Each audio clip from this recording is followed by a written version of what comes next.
Welcome to Brawijaya MCC Class and Memorial Competition 2021. We will be starting today's event shortly.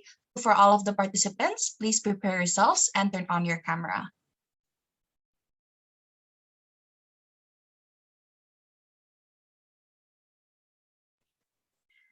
Assalamualaikum warahmatullahi wabarakatuh. Shalom, Om Swastiastu, Nama Budaya. Greetings to all of the participants for today. Before we start, let me introduce myself first. My name is Edelweiss as the Master of Ceremony for today's event. I warmly welcome you all to Brawijaya MCC Class and Memorial Competition 2021. For today's series of event, we'll be having an IMCC class with the topic of Memorial 101, where we'll be learning on how to write a great memorial for an international moot court competition. To ensure that today's event runs smoothly, please be sure to check the rules and regulation that has been sent in the Zoom chat box by the committee. With that being said, we'll be starting off with a prayer. For all of the participants, please pray according to your respective belief and religion. Prayer starts.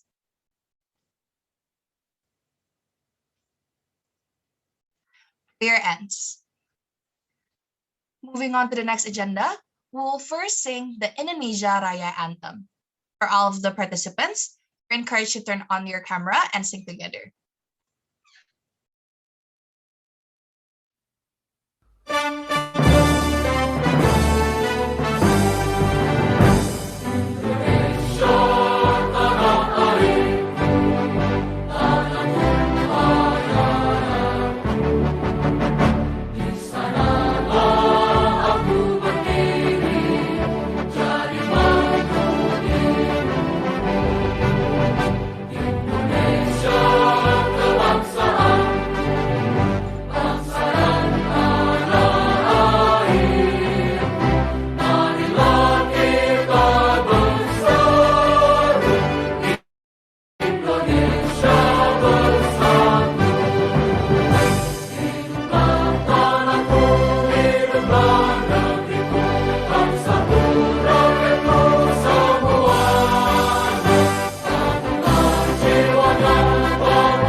Next, there will be an opening remarks from the project officer of Brawijaya IMCC Class and Memorial Competition 2021. Budi Saputra, the time and place is yours. Thank you, Master of Ceremony. Assalamualaikum warahmatullahi wabarakatuh. Shalom, Om Swastiastu, Nama Budaya. To the Honorable Vice Dean of Faculty of Law, Bapak Setia Nordaya Sakti SHMH, the Vice President of Chapter UB, Kak Muhammad Indra Nur Salam, to our distinguished speakers, Kak Albertus Jonathan Soekardi SH, and Kak Indira Priyan. Ladies and gentlemen, first of all, I would like to express my gratitude to all of you for attending this event today. IMCC is the opening of a series of events, Brawijaya IMCC Class and Memorial Competition, which consists of three main events: IMCC Class, Memorial Competition, and Webinar session with the moot author. This IMCC class will discuss the basic of knowledge about memorials and how to properly arrange memorials. As we know, the memorial is one of the important documents needed by mooters in the international moot court competition. You see, the memorial is used as a reference in conveying arguments for the mooters. Based on these things, ILSA Chapter University of Brawijaya held a series of, namely Big Mac, so that law students in Indonesia who are interested in participating in IMCC can arrange memorials properly. I am Budi Saputra as the project officer representing the committee. to welcome you to our first Big Mac series of events, International Mood Court Competition Class Memorial 101. Thank you. Enjoy the class. Wassalamualaikum warahmatullahi wabarakatuh. Shalom, Om Santi Santi Om, Namo Buddhaya.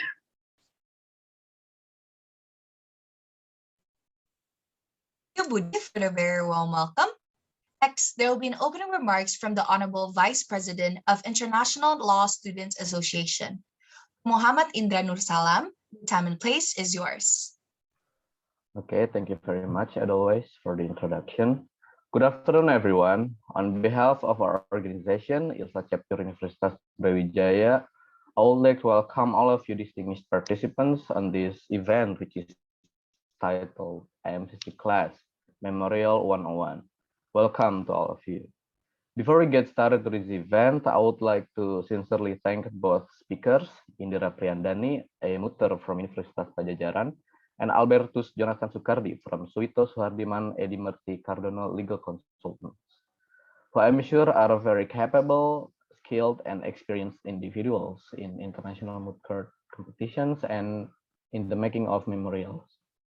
With their knowledges and experiences in the making of memorial, they're going to help us in today's event. Thank you very much to both of you for willing to spare your times to fill this event.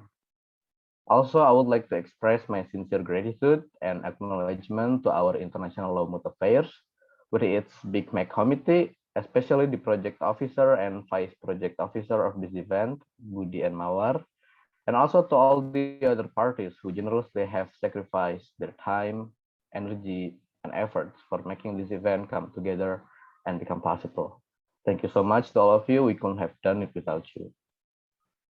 ILSA Chapter Universitas Brawijaya is a non-profit law students association who are dedicated to the promotion of international moot court competitions and international law. In line with that purpose, we created this event with the grand theme of Memorial 101. Memorial is a crucial part and one of the most important documents in IMCC. It is used as a reference by mooters in conveying their arguments in front of the judges.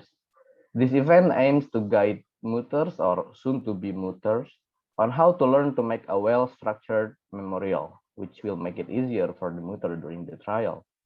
We hope this event can help mooters to have an overview on how to make a proper and well-structured memorial.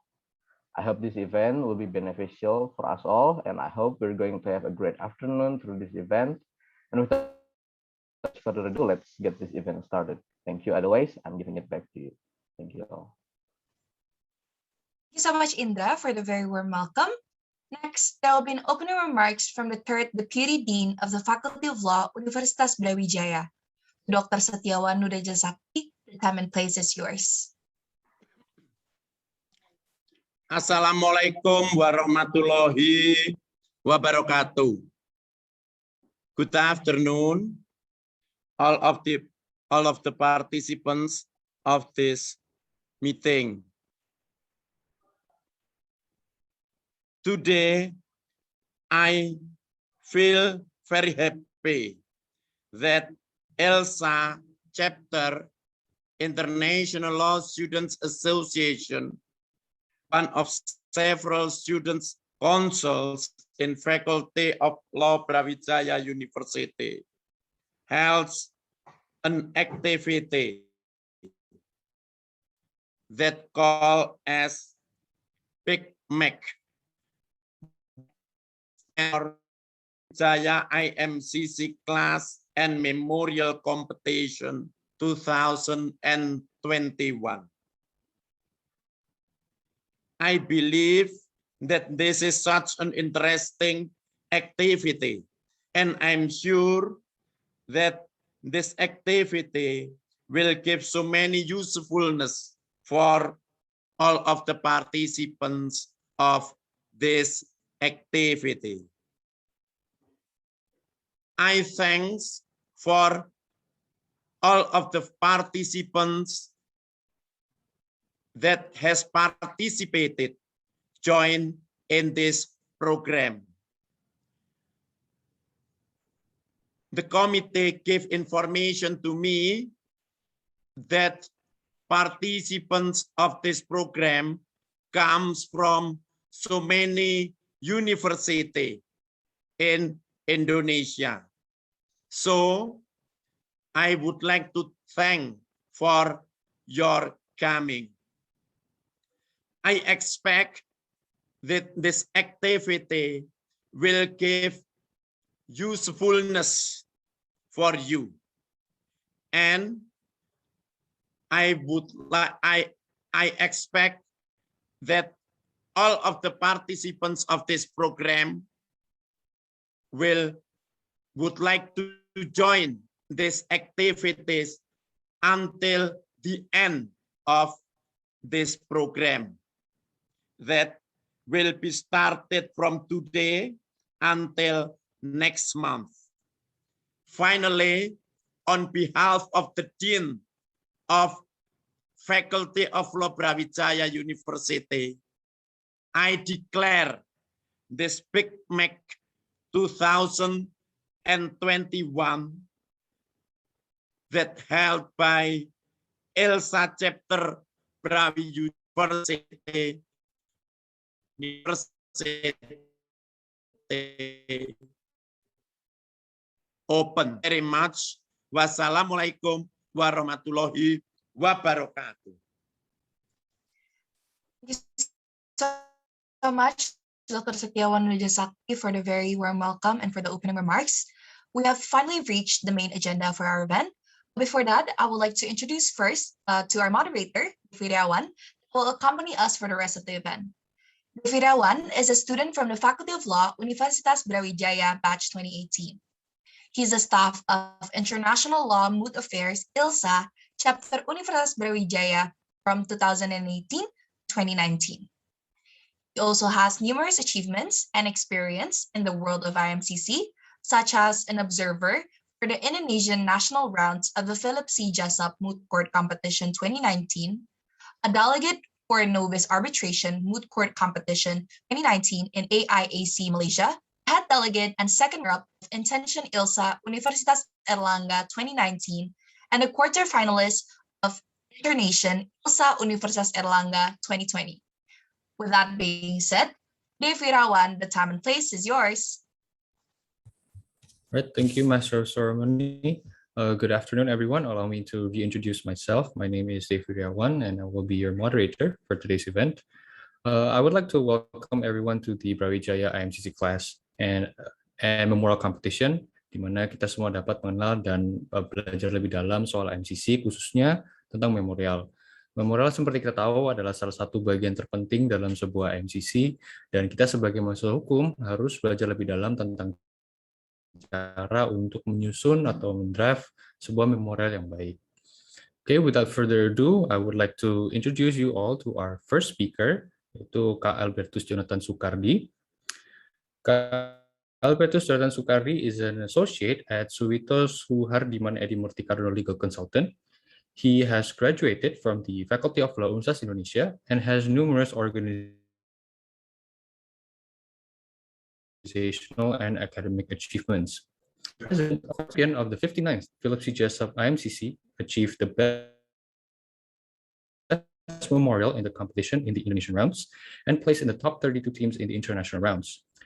As we can all see, he has many more organizational experiences and academic achievements. Selamat siang, Kak Albertus Jonathan Soekardi. Apa siang, Dave. Baik. Thank you so much for having me. Thank you so much, Kak.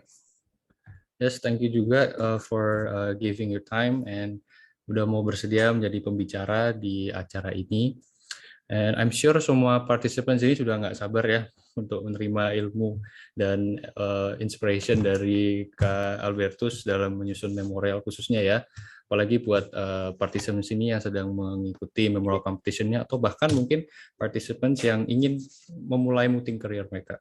So with that being said, Kak Albertus, the time and place is yours.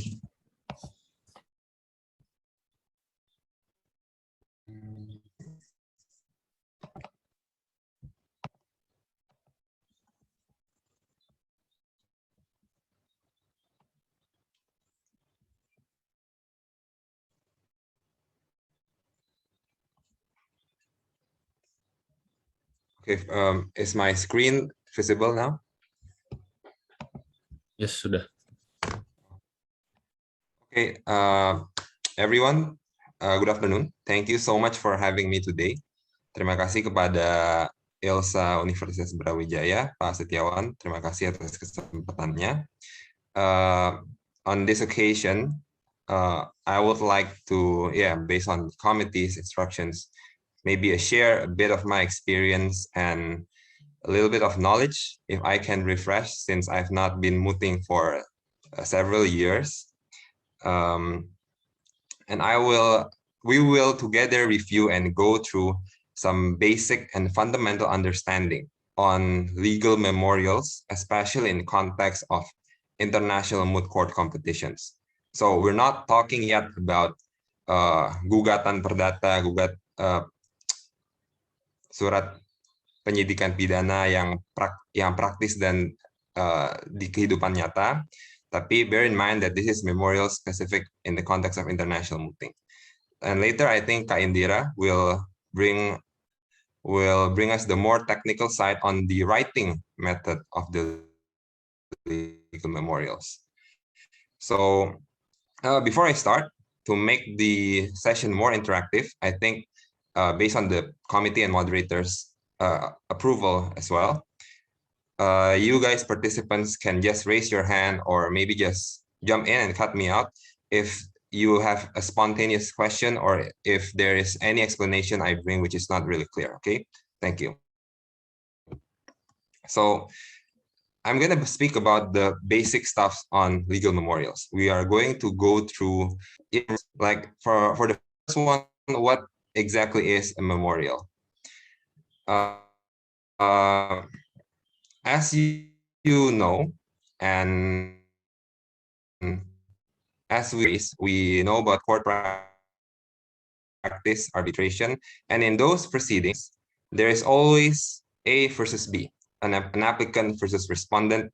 In JESUP, for example, a claimant versus respondent in arbitration, or in another moot court instances, let's say in the criminal court, we have the prosecutor versus the defendant.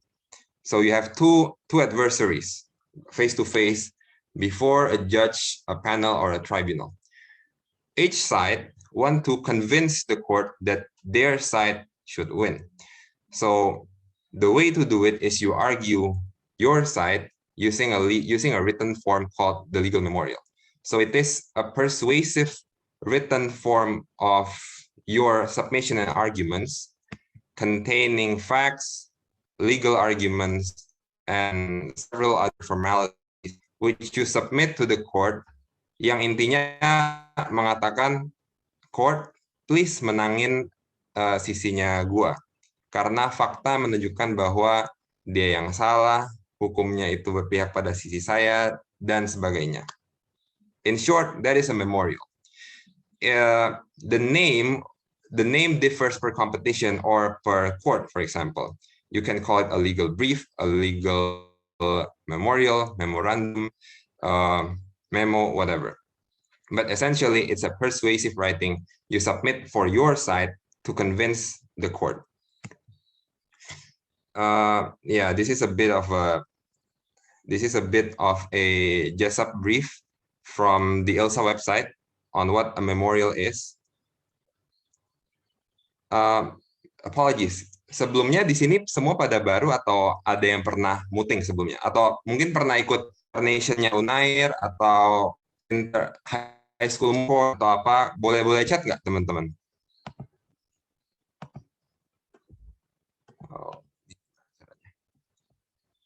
Oke. Kalau gitu, kalau ada yang aku kurang jelas atau terlalu cepat, go ahead, jam ahead ya. Kita sama-sama belajar. Gue juga udah lama nggak sentuh hal memorials because in real life, in corporate laws activities, we don't actually handle any international law stuffs. Okay, next. Now, the function of memorials in court, again, is to convince the court that your side should win on the side of law, on the side of facts. That being said, there are certain quality is the argumentative side. Jadi memo itu tidak netral.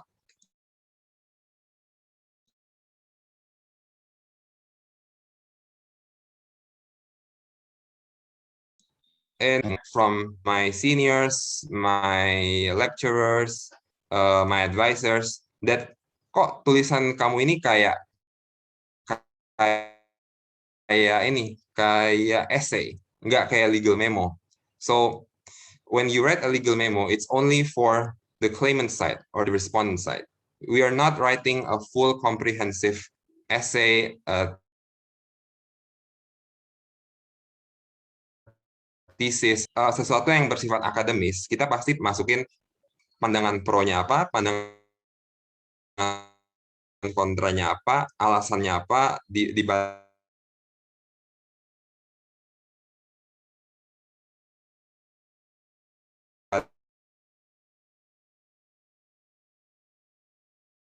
tiap-tiap argumentasi. The books, you need to be biased because you are in fact a counsel of a party in front of the court arguing for that side only. So bear in mind, mindsetnya itu harus ada dulu kalau I'm writing something to defend my client, not something neutral. Because when we are still beginning, it's really hard to pinpoint legal basis which is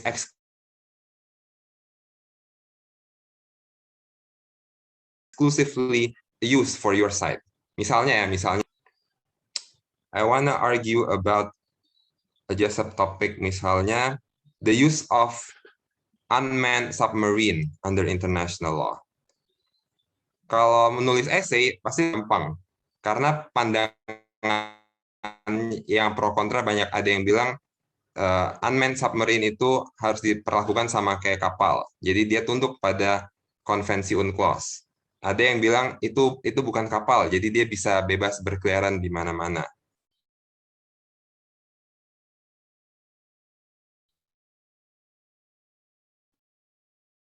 And then you just write it down in paragraphs then.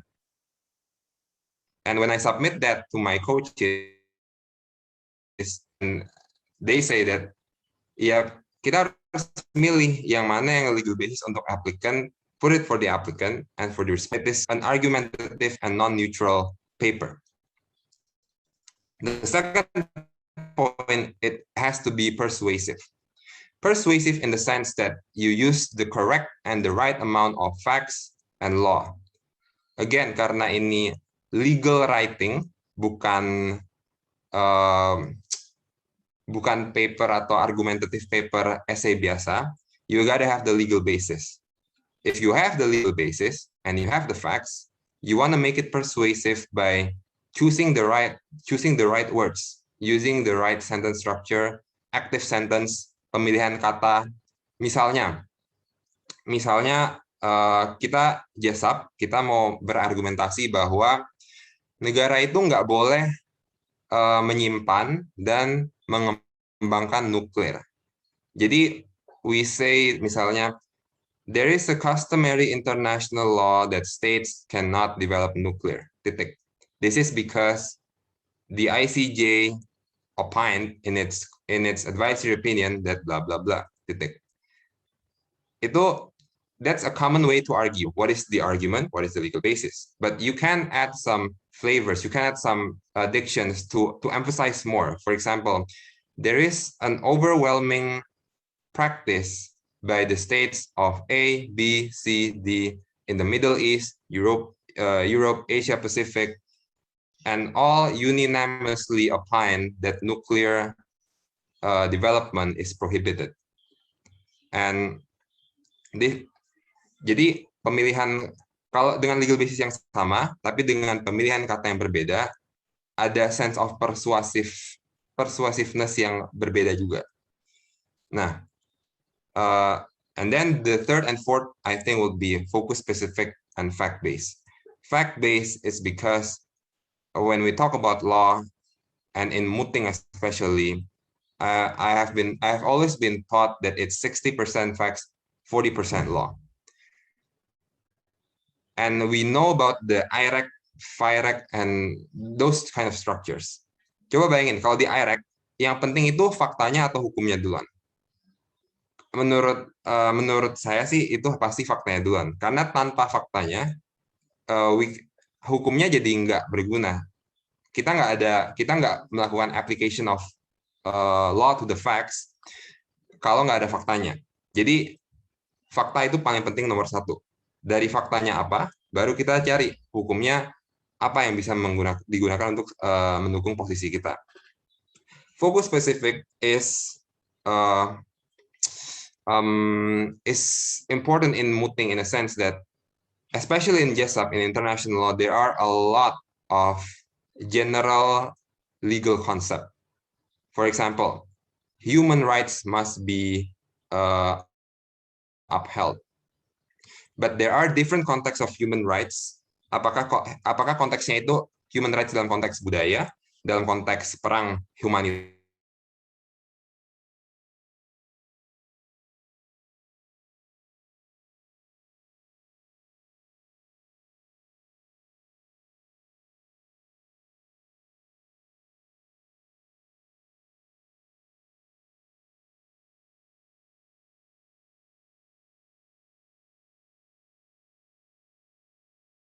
spesifik tentang hukum hak asasi manusia, tapi di konteks tersebut.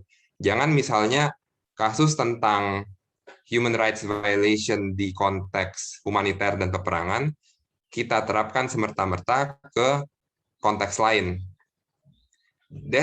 Karena JESAP, especially in the JESAP moot court, the issue is always we have a question of law that the law is not clear yet. For example, in 2019, about shared resources, the shared resources is migratory yaks. Jadi sapi-sapi berkeliaran dari negara A, B, migrasi putar-putar tiap tahun. Kita nggak ada hukumnya tentang migratory animals. Kita punyanya tentang shared resources kayak sungai, danau, hutan, yang bukan animals, yang bukan hewan-hewan per se. Jadi kita punya sumber hukum yang generalnya, tapi kita mesti kerucut. Caranya adalah ya kita carilah pendapat-pendapat ahli-ahli hukum internasional, kasus-kasus yang mungkin applicable, yang mirip, untuk dimasukkan ke memo kita itu. Now that's focus specific. So before the court, OCMO is 50% of the month's mooting. I think 50 or 60% would be spent writing and drafting the legal memo. There'll be a process of back and forth of writing, researching, rewriting, researching again, and rewriting again. It's quite a long story, but that is when you build the solid foundation of your arguments. Yang penting kita punya dulu nih basis fondasi kita itu argumennya A, B, C, D.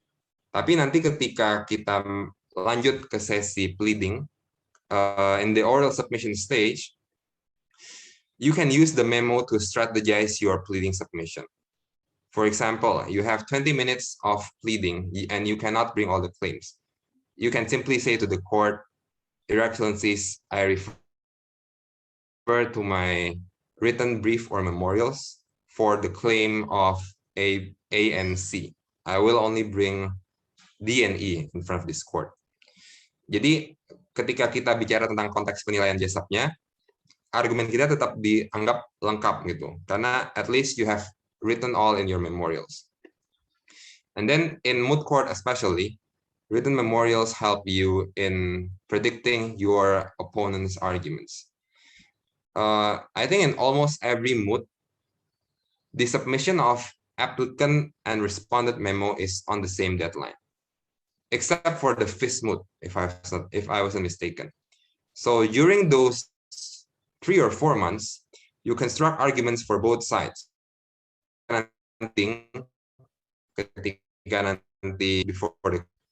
You are ready to face and to predict your opponent's arguments, and then submit your rebuttal against them as well.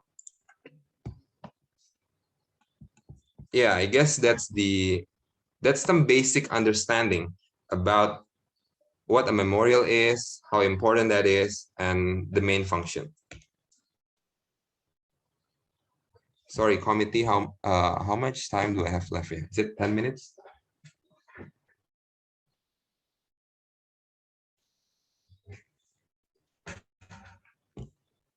Yeah, anyways, we go to the more fun part. These are the main parts of a legal memo. The left side here is the customary content that is usually applicable in most moot courts. The right side here is the one applicable for the JESAP moot court. Yes, you can see it's almost the same, but in JESAP, I guess, try to go to these points one by one. Kita agak spesifik nih ke kompetisinya. To the day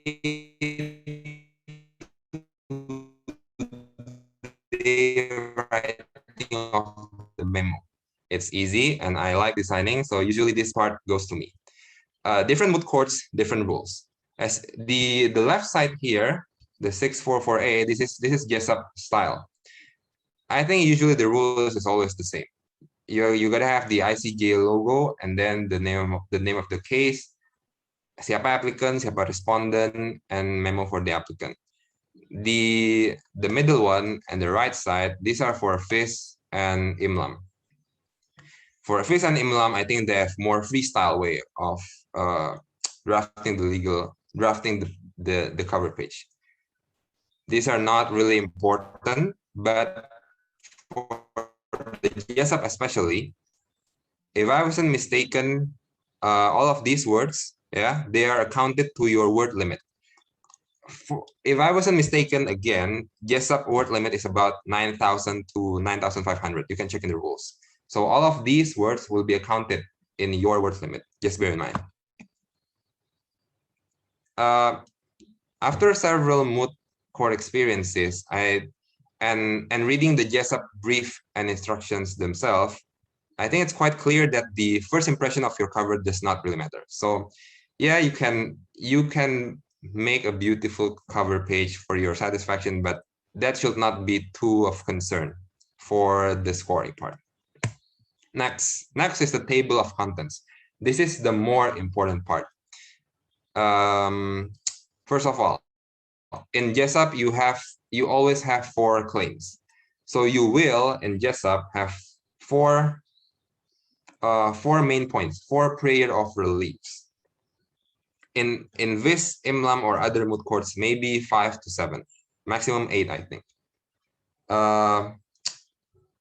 Di setiap moot court problem, itu kan ada prayer for relief-nya. Ada 4 untuk JESAP. Nah, itulah yang kita minta ke pengadilan dan kita tuliskan di table of content. Jadi ada 4. Di sini contohnya cuma 2 nih. Ini ini kedua, ini ketiga. Nah, di tiap-tiap poin itu kita kan banyak argumentasinya. Misalnya, we go case by case ya. Misalnya, this is a problem from 2018. The second prayer for relief reads, Rukaruku violated Article 6 of the FCN Treaty when a submarine, operates in the neighboring state's territorial sea, and the applicant did not violate any international obligation when it captured the intruding submarine. Nah, you want to make sure that there is a flow from the main sentence here to each of the subheadings. Prayer for relief-nya atau the ultimate claim adalah respondent violate Article 6, tapi kita applicant nggak violate Article 7. Ya udah. Si judges ketika bacanya yaitu submarine-nya responden itu violate national law A, tapi ketika submarine-nya kita ambil, kita tangkap, itu nggak violate. Nah, di tiap kalimat ini, you want to make sure that there's a flow in reading. For instance, the intrusion violated Article 6 because EGART's operation violate Anduchenka's or the applicant's national maritime law. Additionally, the submarine's operation is a non-innocent passage, a sort of international violation on the law of the sea. And further, the violation was not justified because of force majeure or anything. Kalau kita lihat poin A1, A2, A3, ini ada additionally, ada further. Jadi kita mau bilang ke pengadilan, saya sebagai aplikan akan buktikan tiga-tiganya. Karena memang tiga-tiganya perlu untuk saya memenangkan klaim A ini. Coba bayangin kalau satunya menang, kalau satunya itu oke, si responden violate my national maritime law. Tapi kalau misalnya tiganya terbukti kalau itu ada force majeure, ya udah responden tetap menang gitu. Makanya kita jelaskan di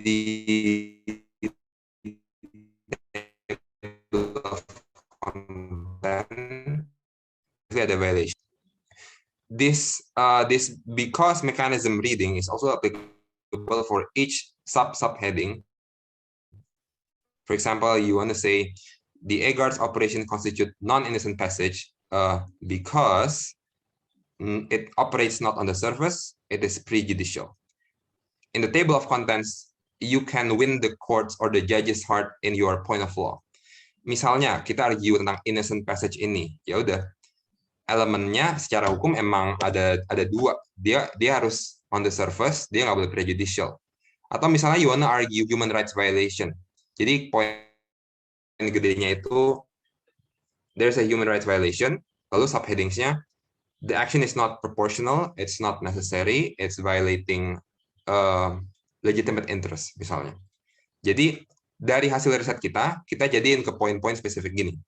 Dan kita taruhnya sistematis seperti ini supaya ada flow ketika si juri atau penilai memo kita baca memo kita.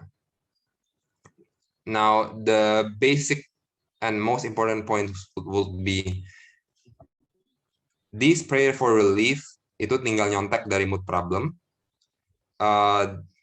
This part, the arguments, we formulate on our own based on our research. And this will be automatic. Jadi nanti body memo kita itu heading-headingnya juga sama kayak ini, tapi nanti kita gunakan automatic table of contents. Mungkin nanti kita lihat satu memo lah untuk contoh. And then the next part would be more administrative and just for compliance purpose to the JESAP rules. The JESAP rules oblige you to have this index of authorities. I think other moot courts also do as well. And then we classify those legal authorities into treaties yang kita pakai.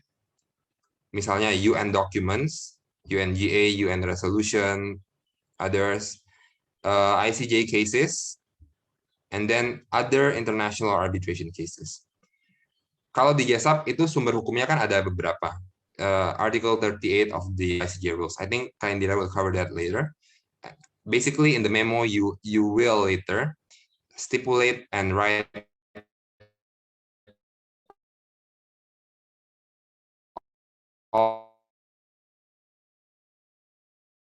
some Microsoft Word system of citation, and then you can automatically click and it will automatically be generated like this.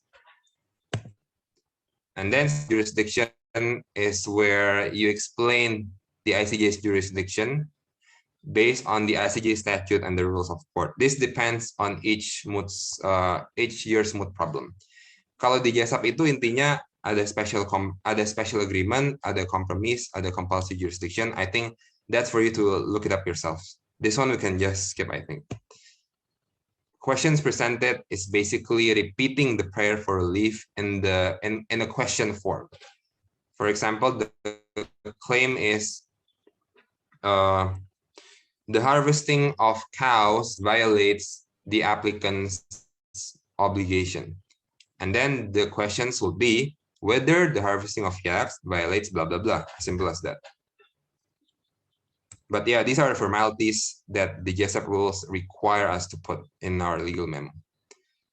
Now, this is the more important part and more interesting part again, the statement of facts.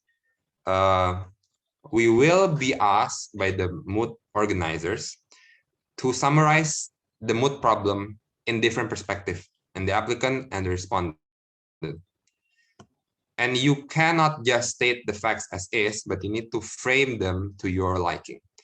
I think I was told by my seniors, and he was informed by one of the JESAP judges, that statement of facts are actually quite being scrutinized in the JESAP competition. Misalnya, kita bandingin nih ya, ini penjelasan tentang state yang namanya Anduchenka, dari Anduchenka's point of view, sama dari respondent's point of view. Di sini dibilang, Anduchenka is not a party to the UNCLOS and the NPT, and the nuclear blah, blah, blah treaty. Anduchenka has a long-standing resentment for the past 50 years against the treaty because it establishes an inherent inequality between nuclear states and non-nuclear weapon states. Perspektifnya adalah Anduchenka-nya nggak mau ikutan treaty ini karena ini menimbulkan ketidaksetaraan. Jadi lebih fair kalau kita nggak ikut treaty ini gitu. Di pandangan Anduchenka sebagai applicant, adanya treaty yang memperbolehkan nuklir atau enggak itu akan membuat jurang, yang membuat gap antara negara yang punya nuklir sama yang enggak. Jadi mungkin akan timbul konflik gitu. Tapi based on the same facts, respondent is going to say in the statement of facts that Anduchenka became the odd child in the blah blah blah region when it ignored the plea of other states to ratify the nuclear non-proliferation treaty for the prevention of nuclear warfare. Jadi ada treaty yang melarang nuklir, aplikannya nggak mau ikutan, tapi aplikannya bilang ya kita nggak mau ikutan karena itu akan menimbulkan gap antara negara-negara. Tapi respondennya bilang oh dia nggak mau ikutan karena dia nggak peduli sama kedamaian dan lain-lain gitu. So these facts can be twisted for the applicant and respondent side, but not too much. I think it's only limited to the choice of words, but you cannot change any facts from the moot problem. This I think will require some practice and real memo and JESAP problems to compare. Summary of pleadings is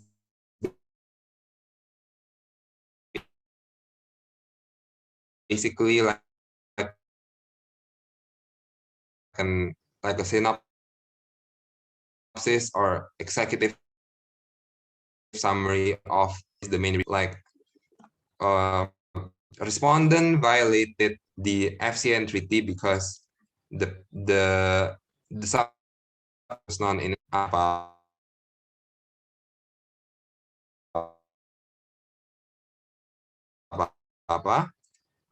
because like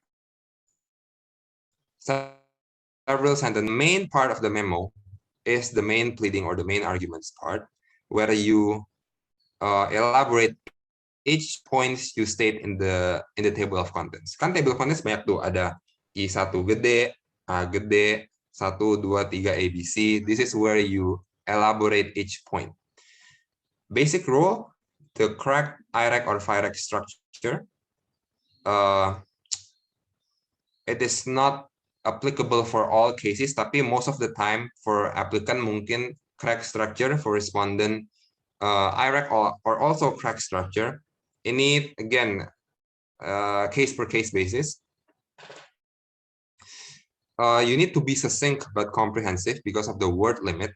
Kayak only explain the contentious part. Jelasin aja bagian yang diperdebatkan yang argumentatif.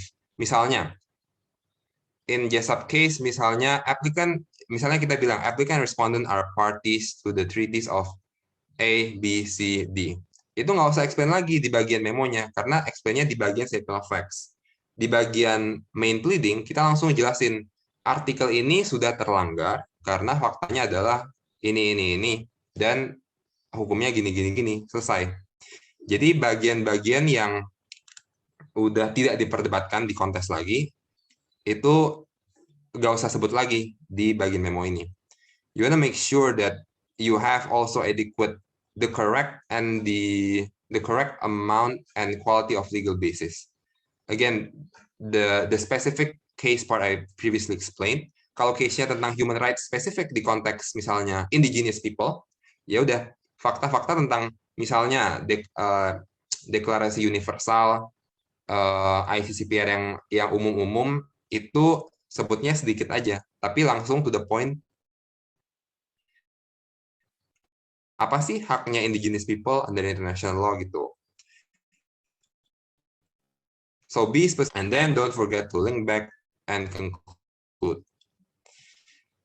And lastly, this type of writing really needs some getting used to. I personally had a lot of struggles in my first and second year, baru mulai terbiasa dan baru bisa menghasilkan draftnya not bad tuh tahun kedua ketiga lah gitu lah. So, but that does not necessarily have to be your standard, because let's say you're a first year muter with the right amount of practice reading and comparing best memos of past moods, and then again practicing again, ya pasti bisa juga lah. Practice makes perfect again. Okay, the last part is the pray for relief. This is simply stating your conclusion, like for the foregoing reasons, we respectfully request the court to declare 1 through 3 and 4. Selesai gitu. I think my time is up juga ya, sorry. Last to conclude, have about 10 minutes left. Less than 10 minutes. Great. Okay, last but not least, these are the small things, but they have really huge impacts on memo drafting, which is formatting. Do not underestimate these. Jadi misalnya nih ya, I'll share another screen dulu. Bentar.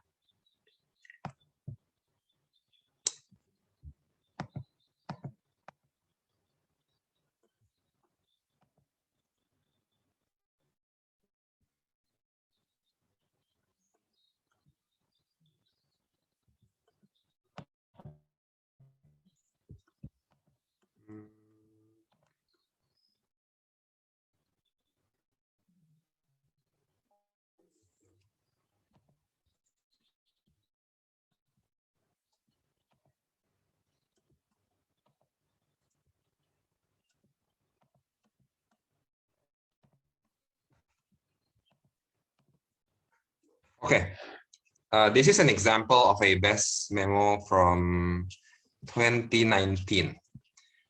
Now, but it can have a huge impact because the JESAP rule especially has some intricate rules on formatting. Ada aturan tentang page margin, bentuk-bentukan cover, ukuran kertas, ukuran font, spacing between paragraphs, the use of, I think, small caps and huge capital letters. And then the more intricate part is how you formulate table of contents yang harus otomatis, index of authorities yang biasa yang otomatis juga. Jadi misalnya nih, kita lihat di bagian main reading-nya.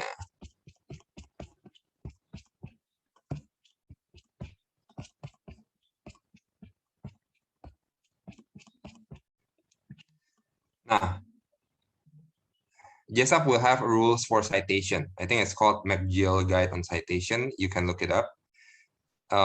The format of your footnotes must follow them. Jadi kita udah capek-capek ngedraft. Kan kita kalau ngedraft ya akan capek gitu. Kita mesti baca, kita mesti summarize, kita mesti mencari kesamaan dari beberapa kasus, putusan pengadilan dan pendapat hakim misalnya, and then writing them down is already tiring. Reading all of those 100 pages is already tiring, and then you gotta face the formatting stuffs.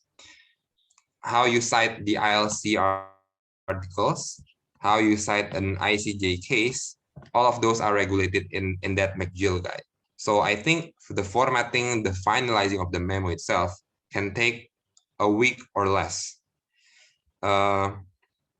When we cite these legal authorities, I think there's an automatic function in Microsoft Word, which is in the referencing part, which can automatically generate your index of authorities, this part, this index of authorities part, so that the pages here are automatically generated.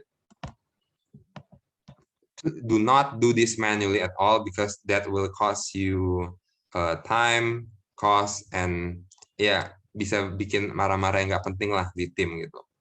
So when you enter a moot court competition in a team, make sure one or two guys should understand how this formatting works. Table of contents yang tadi saya jelasin itu juga otomatis, in the sense di main pleading-nya kan udah ada headings nih. Udah ada headings A besar, I besar, A ini. Nah, nanti ini udah dibuat jadi subheadings, dia akan otomatis tergenerate di table of contents-nya. Ini juga, this also takes time, I think, especially when you transfer documents between laptops. These are the formatting parts which you will not want to underestimate. Karena kalau dokumen kita rapi, otomatis pasti juri memo akan lebih senang juga bacanya gitu. So when you're in a moot court competition, make sure, I think you resort 3 to 4 days at least to finalize the formatting and final parts.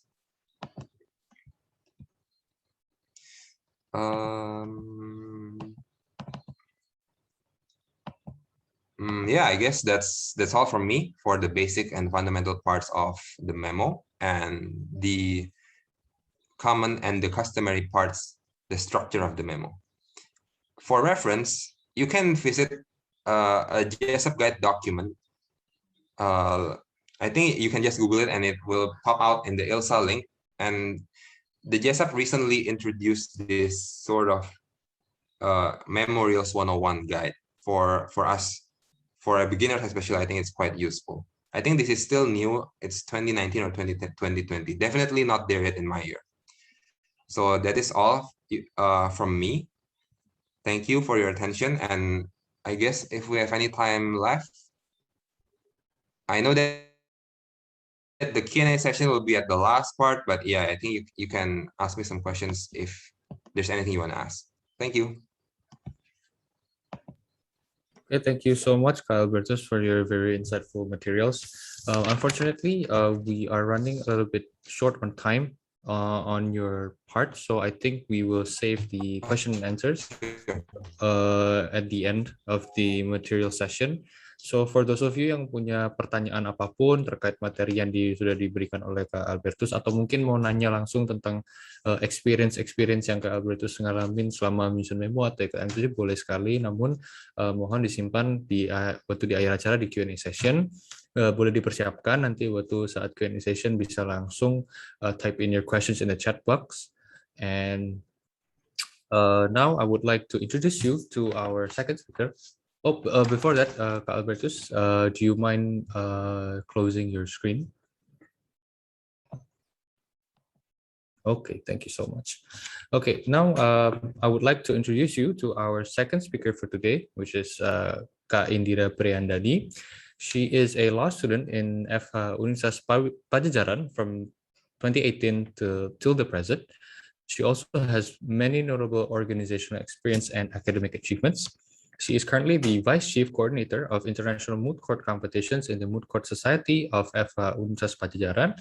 She was a delegate for the Philip C. Jessup IMCC in 2020 and achieved first runner-up team at the national rounds, awarded first best combined memorandum at the national rounds, awarded first best respondent memorandum, second best applicant memorandum, and ranked 7th place for the Ilona E. Evans for best memorial in the international rounds, and 7th place for Hardy C. Diller Award for best combined memorial.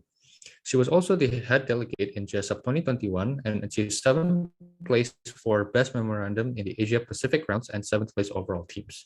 As you can see, she has very many more notable organizational experiences and academic achievements. Hi, Kak Indira. Good afternoon. How are you? Thank you so much for being here with us today. Hello, Dave and everyone. Thank you so much for having me. Yeah, I see that you have many achievements and experiences in the IMCC world, especially in the memorials. Yeah, so I think all the participants here cannot wait to hear your materials and also your experiences that you're going to share. I hope that they will be inspiring and it will give new ideas and motivations to all the participants here. So without further ado, Kak Indira, the time and place is yours. Okay, thank you very much for the welcome. I will share my screen first. Oke, udah terlihat belum ya slide-nya? Sudah. Okay. Okay, hello everyone. As introduced before, my name is Indira, and I'm the former delegates of the 2020 as well as the 2021 Philip C. Jessup Moot Court competition for Universitas Pajajaran team. Unlike our first speaker, Kak Albertus, yang mungkin sudah berkarir, I'm still pursuing my degree in UNPAD, hopefully on my last year. And for today's session, I will be sharing with you guys my experience and maybe some insights in writing a good memorials for international moot court competition. Okay, this will be our topics for today. Kita akan membahas mengenai steps in composing memorial, explanations about the IRAC or RIAC formulas yang tadi udah Kak Albertus sempat singgung, sources of legal basis, grammar use, and also several tips and tricks in writing a memorandum. Okay, so for our first topic, that is the step in composing memorials. I divide these steps into three steps. The first one being research, and then after you have done your research, you could start writing down your arguments, and then after that, you could review what you have write and then repeat. So for the first step, the research step, the first thing you have to do when you got your mood problem is to understand the prayer for relief. The prayer for relief biasanya itu bisa ditemukan di the last paragraph of the mood problem. Terus setelah kalian understand the prayer for relief, from that you could sort out which facts or which regulation is relevant towards your present case. And this is a very important part because kalau misalkan kalian nggak tahu apa isunya atau problem yang dibahas di dispute kalian at hand, your research will be not on point atau bahkan useless gitu. Dan pertama-tama, based on my experience, research is a really hard things to do. Aku juga awal-awal nggak langsung understand the facts. I nggak langsung fully understand the regulations, and that's totally fine. That's okay. You could just reread it again, or you could just search for another raw materials to read. Because research also require you guys to do it diligently. Jadi itu bukan cuma sekali research terus udah gitu bisa dipakai untuk throughout the competition. No, bahkan in the oral pleading part of your competition, you guys bakal juga tetap conduct some research to do. Dan if you encounter any problems or teammates or the previous delegates, because they should have more experience in sorting those problems. And after you've done your research, baru kita bisa mulai pindah ke step untuk menulis what you have found. Usually I separate my research and writing time, karena ketika writing itu biar lebih fokus dan biar lebih bisa memilih gitu apa yang harus ditulis, apa yang gimana wordingnya yang harus disusun kayak gitu. Dan for writing parts, we have to take into account three things. Yang pertama itu ada structure or outlines yang tadi udah dijelasin oleh our first speaker di table of content, and also the content and style, which we will go through the elaborations of it in this session. Now, after you have write your draft, Dan itu selanjutnya waktunya untuk mereview apa yang telah kalian tulis. From my experience, our team usually submit draft itu setiap akhir minggu di hari Sabtu ke former delegates kita, ke alumni, dan bahkan dosen untuk di-review. Dan beberapa kali juga kita bakal schedule a meeting untuk ngebahas apa yang harus diperbaiki dari draft itu, apa yang harus ditambah, atau mungkin merely ngebahas suatu materi yang pada saat research tab itu kalian ragu atau bingung, kayak gitu. So this whole cycle happens in the span of 1 week dan akan terus berjalan up until the actual deadlines to submit your memos. Okay, so for the next topics, itu ada IREC or REACT formulas explanation. Seperti yang udah disinggung sama Kak Albertus tadi, IREC and REACT formulations ini have various bentuk gitu. Cuman the most common one is either REACT or IREC. Here we have R. R stands for regulation. This part is where you put the legal basis for your arguments. We could also say that this part is apa yang paling banyak your outcome of research digunakan tuh di regulation part ini. Kemudian kita juga punya I stands for issue. Issue ini bagian ini tuh require you guys to put a relevant facts that cause the legal question rise from your mood problem. Usually biasanya kalau misalkan kalian mau start this issue sentence, beberapa keyword yang bisa kalian gunakan itu ada presently, in this present matter, in casu, or you could just write it straight to the point. Kemudian di sini ada applications di A. This is where your creative and logical thinking are being used. Karena di sini kalian akan ngejelasin bagaimana di regulation you have wrote applied to the present issues. And again, seperti yang dibilang di awal juga, wording dari applications ini harus bias, harus persuade the judges. And maybe you could also cite some subsidiary sources like legal reasoning from a judicial decisions or from a teaching by highly qualified publicists to even strengthen your arguments. And the last one we have conclusion. Seperti namanya ini adalah konklusi dari your arguments. Biasanya sih wordingnya tuh nggak jauh beda sama the title of your arguments.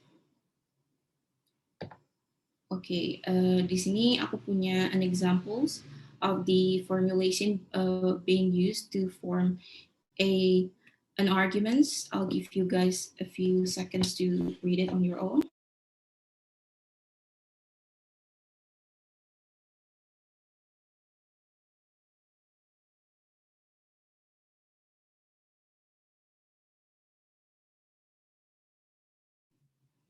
Okay, now kalau misalkan kalian bisa lihat, up until the footnote 59 is the regulation part of the arguments, where they have explained what is being established under the Treaty of Bottega, what is the meaning of armistice that they found in the Treaty of Bottega, what is the obligation entails from the armistice, something like that is the regulation part. And in the next line, you could find this is the issues part, where they have put the relevant facts they got from the mood problem. And the next part is the applications and also the conclusion part. This can be the application part and the conclusion part of your arguments can also be constituted in one sentence.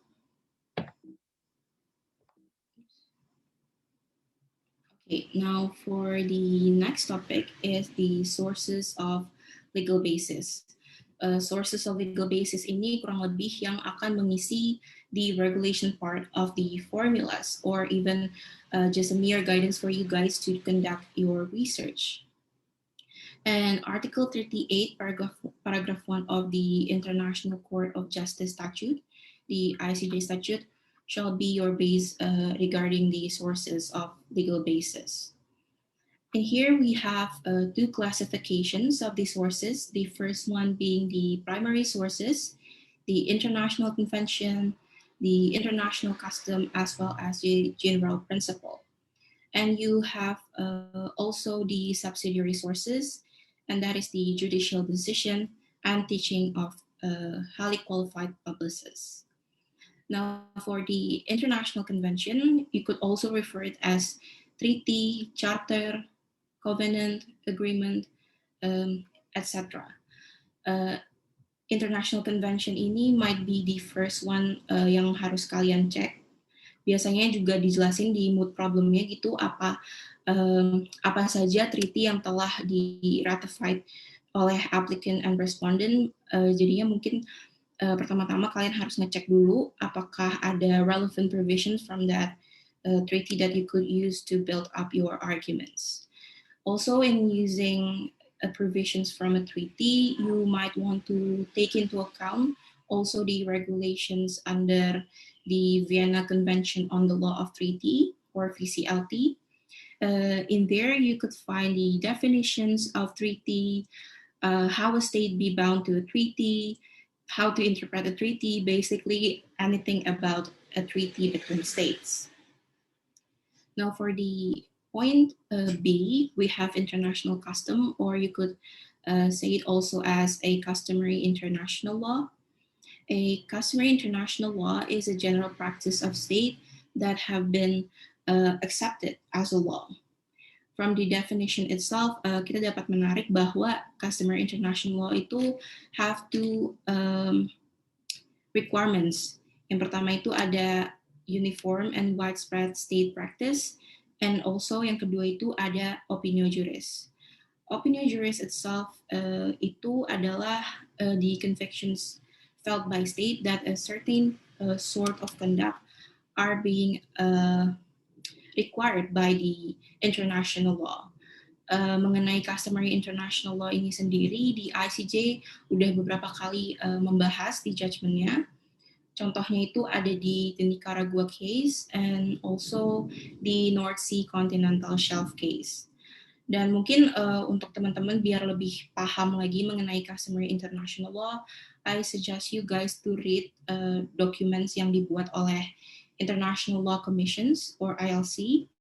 Nama dokumennya itu adalah the Draft Conclusion on Identification of Customary International Law with its commentary. You can find that documents di website ILC, or maybe mungkin nanti aku bisa ngirim dokumennya juga ke panitia dan akan disebar ke peserta.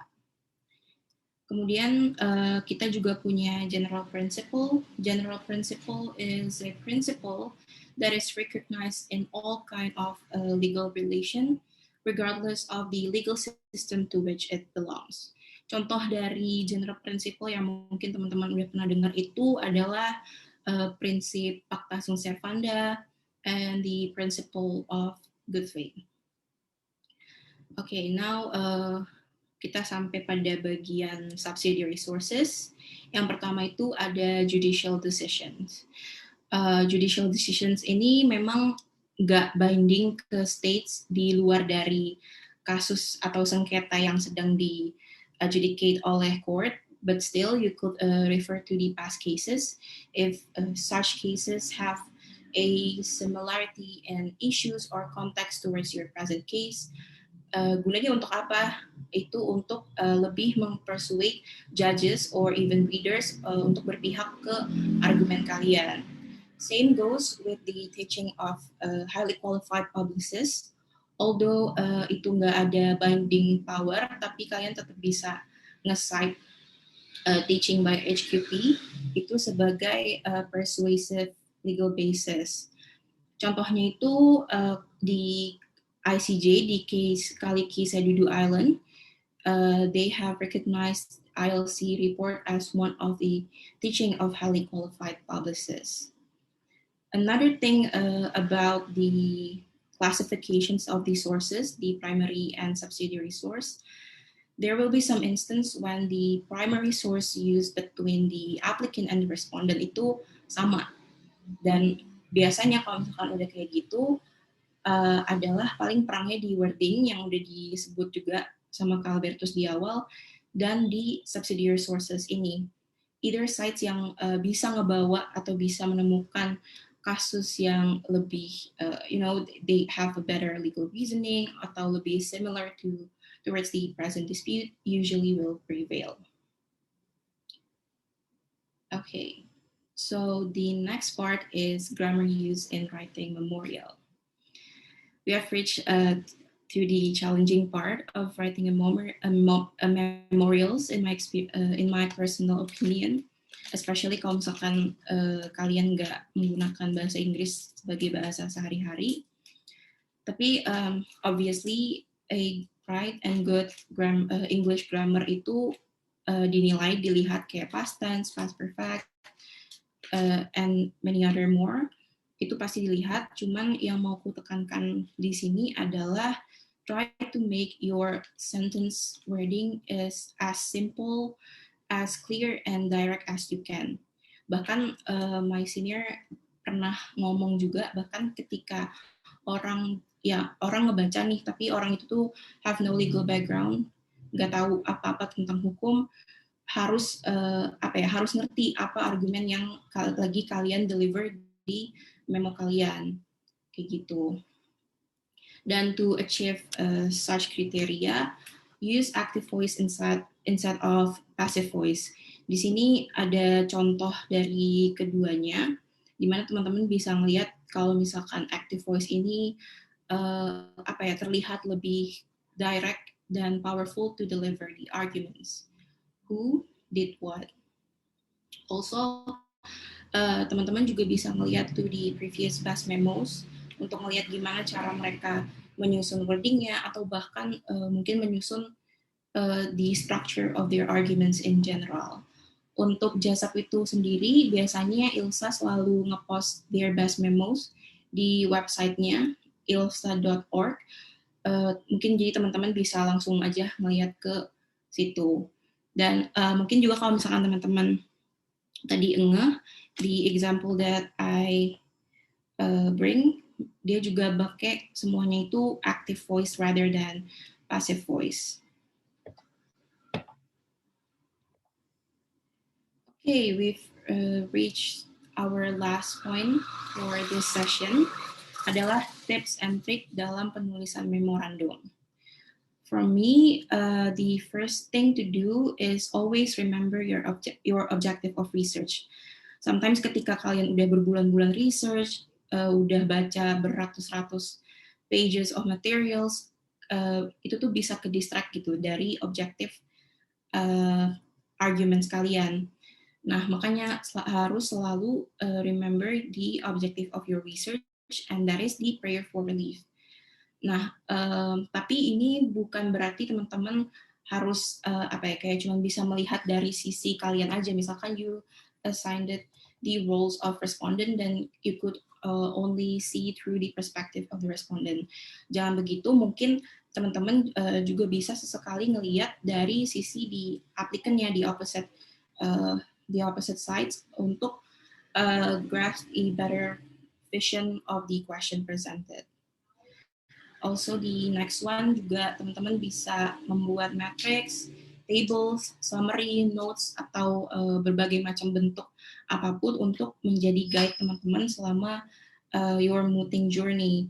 Ini juga bisa ngebantu teman-teman to always remember the objective of research dengan bisa aja mungkin di list semua pertanyaan-pertanyaan yang timbul dan juga jawabannya yang teman-teman udah pernah cari gitu. This also make your writing process more easier, apalagi ketika teman-teman harus ngelengkapin footnotes atau mungkin regulation parts gitu-gitu. Dan yang terakhir ini ada avoid using unnecessary words. This is related to the rules to always make your sentence clear, direct, and simple. Jadi sometimes the legal basis you found itu tuh terlalu wordy, and some part of it even doesn't relevant to your present arguments. So you have to reword it dan selalu nulis apa yang memang menjadi dispute-nya aja gitu, nggak usah harus semuanya ditulis. Misalkan contohnya you want to argue about ini apa rules rules to resort to use of force ketika law enforcement measures, di mana itu ada 3 kalau nggak salah, ada precautionary principle, proportionality, and necessity. Nah terus kalau misalkan di facts-nya nih, misalkan di precautionary itu udah jelas, misalkan your opposite sides itu tuh udah melakukan precautionary measures. Nah kalau misalkan kayak gitu ya berarti nggak apa-apa, concede aja, you still can argue your arguments di prinsip yang si proportionality and also the necessity principles. Mungkin itu sih yang bisa aku ingat for now. Pasti masih banyak banget tips and trick to write a good memos. Maybe after this, Kak Albertus would also like to add his tips and trick in writing a good memos. So yeah, I think that's all from me. Thank you very much for your attention. Then I will give back the screen to our moderator. Thank you. All right, thank you so much, Kak Indira, for your time and your very insightful materials. So I think we can move on to the Q&A session after this, but before that, allow me to summarize a little bit about the materials that were given by both speakers. So a memorial is a set of documents containing submissions intended to persuade the court, the ICJ, the arbitral tribunal, or the panel to rule in favor of a certain party. A memorial's function is to convince the court that your side should win on the facts and the law, and it should be argumentative, or non-neutral, persuasive, specific, and facts-based. A memorial is very important because it is to fulfill your obligations as the client's counsel to submit a written submission to the court. And a memorial is a foundation to build and strategize arguments, pleadings, or oral submissions. It can also help to predict and address firsthand the arguments of the adversary. When writing a memorial or drafting a memorial, we can always use the IREC or REAC method, and legal basis in them must go according to the Article 38.1 of the ICJ statute. Always remember your objectives of research. Make matrices, tables, summaries, or notes to help you draft your memorial better, and also avoid using unnecessary words when drafting your memorial. Okay, I think now we can move on to the Q&A session. So buat semua partisipan yang punya pertanyaan terkait materi dari both Kak Albertus atau Kak Indira, boleh silahkan langsung masukkan question kalian ke chat box-nya, sorry. Jangan lupa untuk also input your name and from what institute ya, so maybe we can help interact with the speakers better. Or kalian juga boleh langsung address your questions by opening your mic. However, please do raise your hand first and I will direct your questions to our speakers. So while waiting for our participants to start inputting their questions, Kak Albertus and Kak Indira, allow me to ask you one question. So as we all know, bikin memorial tuh is not an easy task. Yeah, it takes time. It takes many revisions, rewritings, and researching. And personally, dari pengalamanku sendiri kan udah ikut beberapa MCC, and of course, drafting the memorial takes so much time with the team. It takes such a team effort. It takes so much patience. And I want to ask buat kakak sekalian, menurut kakak based on your experience, tantangan tersulit apa sih yang pernah kakak ngalamin dalam menyusun memorial, baik secara individu atau mungkin bareng timnya? Maybe Kak Albertus boleh mulai duluan and then followed by Kak Indira. Sure. I think for me, and based on my experience, the most challenging part itu adalah kalau bisa dirangkum kayak dua. Yang satu itu on the individual part, menemukan legal basis yang on point, tepat untuk argumen tiap klaim. Yang kedua itu check and balance untuk meriksa klaim di antara satu tim. Untuk yang pertama, yang nemuin legal basis yang tepat, itu kan again karena especially in JESAP, di meeting apapun deh, itu biasanya itu pertanyaannya sangat spesifik. Jadi legal basisnya pun kalau kita temukan, penggunaannya harus di-tweak sedemikian rupa supaya seakan-akan itu hukum yang spesifik juga gitu. Jadi for me, individual task perspektif kayak dalam pembagian tim, itu menurut gue itu salah satu masalah di tiap-tiap individu di satu tim. Kayaknya caranya tuh ya, caranya adalah leads me to my second point of concern tentang check and balance antara satu tim. Kan biasa ada 4 klaim atau 5 atau pokoknya ada lebih dari 1 klaim, ada 3 sampai 5 atau 6 anggota tim. Ya udah kita bisa dibagi-bagi. Hatus sama Denny klaim 1 dan 2, Febri dan Amos klaim 3 dan 4 misalnya. Nah, kita kan nggak selalu ikutin pembagian itu, nanti akan dirotasi. Nah, ketika kita mau rotasi, niatnya bagus nih, supaya check and balance. Tapi sebenarnya untuk nemuin hal yang decent, nemuin satu quotation legal basis yang cukup baik tuh, kadang it takes weeks, ada yang makan berbulan-bulan.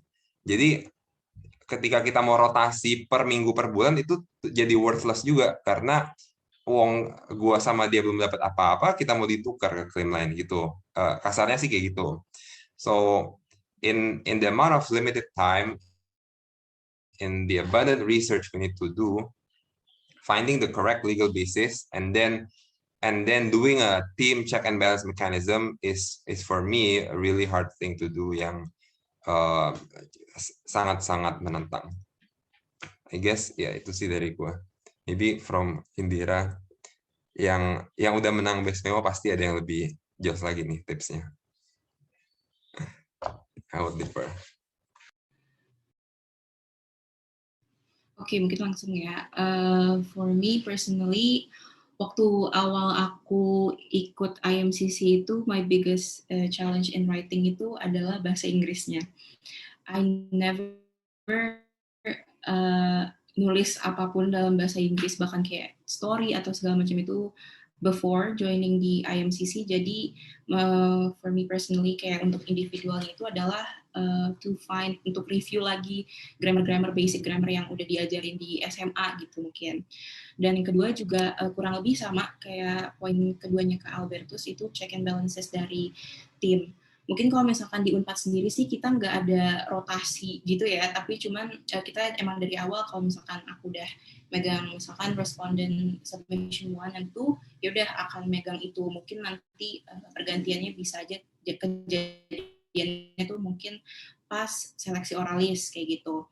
Cuman yang bikin susahnya adalah itu sih, kadang ada beberapa instance yang mungkin kayak gimana ya, kalian bayangin deh, ini kan kita udah nge-research drafting this memos berbulan-bulan, jadinya kalau misalkan ada satu nih materi yang mau dibahas gitu, di-discuss between teammates, itu tuh kadang beberapa teammates tuh akan batu-batuan gitu, jadinya malah ke personal things gitu. Cuman syukurnya sih selama aku muting 2 kali itu nggak pernah yang sampai parah banget sampai ngerusak di flow of the team, tapi kadang itu sih salah satunya yang bikin jadi bingung dan susah gitu. Apalagi waktu aku awal banget ikut IMCC, all of the other delegates itu tuh udah senior yang udah ikut 2 kali muting kayak gitu. Jadi I really feel the gap dari materi yang mereka udah kuasai. Paling gitu sih. Okay, I see. Thank you for your answers. So maybe another question, yeah. Kan in this along this event we've been talking about. You have been talking a lot about what to do when writing a memoir, like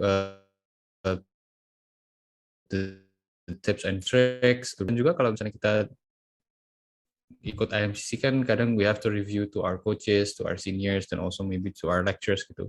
And all of them have their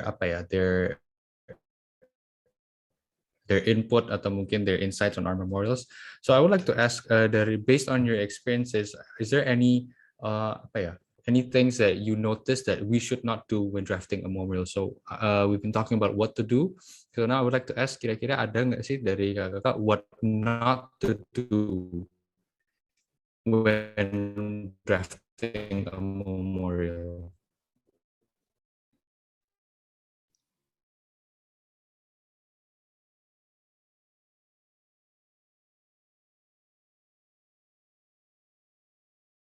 Satu yang paling aku kepikiran in terms of banyak review gitu dari formers, dosen, alumni gitu-gitu, yang paling kan yang nge-spend waktu berbulan-bulan kayak semuanya itu ya udah kalian yang ngebaca, kalian yang ngerti gitu. The thing kalau misalkan dapat review dari dosen, misalkan formers ambil mentah-mentah gitu, harus diproses lagi apakah memang benar dan tepat ke memo untuk diaplikasikan ke memo kalian. Paling itu sih kalau misalkan dari aku kepikirannya. Albert, mungkin ada jawaban or any sharing gitu? Iya, dari jawaban Indira jadi kepikiran ini lanjutannya nih. Kan kita setelah menerima feedback, benar, aku setuju banget sama yang Indira bilang. Kita yang baca regulation-nya, semua bahan bakar yang lebih, kita yang lebih in-depth dengan materialnya. Jadi ya we take the inputs with a grain of salt lah, kasarnya. Nah, lanjutannya, menurutku things not to do adalah researching too long. In a sense that kita harus set time limit nih untuk deadline di Desember, kita baca-baca gila-gilaannya kira-kira sampai November atau Desember awal mungkin. Sisanya kita mesti duduk bareng, pikirin dari legal basis yang udah ada, silver lining-nya apa, generalnya, common denominator-nya apa, lalu kita tulis. Kita tulis dengan sebaik mungkin, sepersuasif mungkin dari segi quotation of law-nya, fakta yang digunakannya, choice of words-nya, struktur kalimatnya. Jadi jadi penting untuk tidak terlalu lama tenggelam dalam riset kita, tapi kita mesti nulis juga. Karena that's a quite different process than just the researching part. Karena kalau dari pengalaman abis gue mikir-mikir, tiap isu jasab kan dan tiap muting lain pasti hukumnya yang memang nggak jelas. Ya udah, berarti legal authorities yang ditemukan pasti ya itu aja. Apalagi jasab kadang udah ada basic materials kan that part.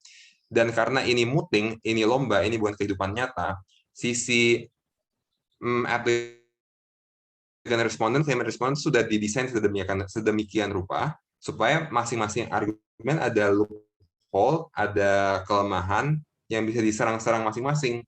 Kalau semuanya sempurna, kita nggak muting, kita nggak lomba, kita hidupan nyata lah, ada yang menang, ada yang kalah langsung. Jadi that's why I think things to do adalah not researching too long, setting a time limit, an organization of work yang jelas supaya kita bisa meet deadline, nggak kalang kabut gitu. I guess that's from me. Oke, I see. Juga dari ini ya, dari buat Kak Albertus said earlier, ini kan lomba ya, jadi kan pasti kita ada lawan, dan kita juga kita pun nyusun memo juga akhirnya in the end kan kita juga akan membaca memonya lawan kan before we actually do the oral pleadings. Nah, aku mau nanya Ika, kan sometimes we spend so much time researching with our teams, we've spent so much time reviewing with our lecturers, with our seniors sampai okay, this is what I want to present to the panel and this is how I'm going to do it. Tapi kan terkadang waktu kita akhirnya exchange memo sama lawan, like kok argumennya begini, kok I think sometimes we feel kayak okay, this can definitely attack my arguments, this can definitely make my arguments fail. So I want to ask, kira-kira kakak ada tips nggak gimana caranya we adapt quickly to when seeing the opponent's arguments and how we can even use our arguments to counter attack that. Mungkin Kak Albertus boleh jawab dulu dan followed by Kak Indira.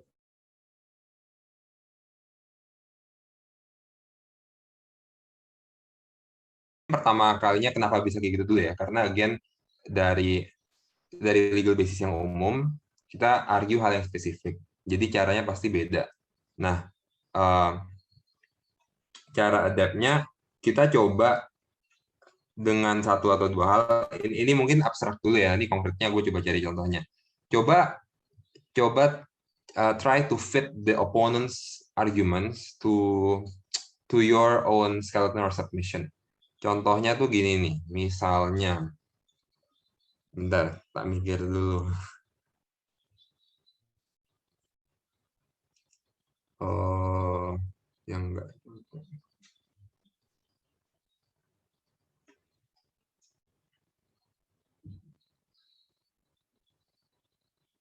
Alright, misalnya in the case, misalnya di kasus gua 2018, kasusnya itu applicant respondent, submarine-nya respondent masuk trespass ke lautnya applicant. Terus misalnya si applicant-nya argue the respondent has used force to breach our sovereignty because of their intruding submarine. Gitu. Mungkin kita mikir, loh ini kan bukan use of force. Jadi ini discussion-nya bukan use of force gitu. Tapi they did argue use of force gitu. Nah, kita bisa bilang aja in the pleading, ini misalnya in the pleading ya. Itu bukan di prayer for relief, and what we understand from the applicant's memo adalah they feel that they are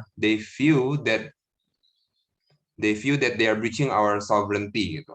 Jadi lo balikin ke konsep yang lebih tinggi gitu kasarnya. Jadi kita bilang ini emang nggak ada use of force, nggak ada facts-nya, Your Excellencies. Tapi kalau what we understand from the applicant's argument is that they are saying we have breached their sovereignty. Now, if that is the case, we are not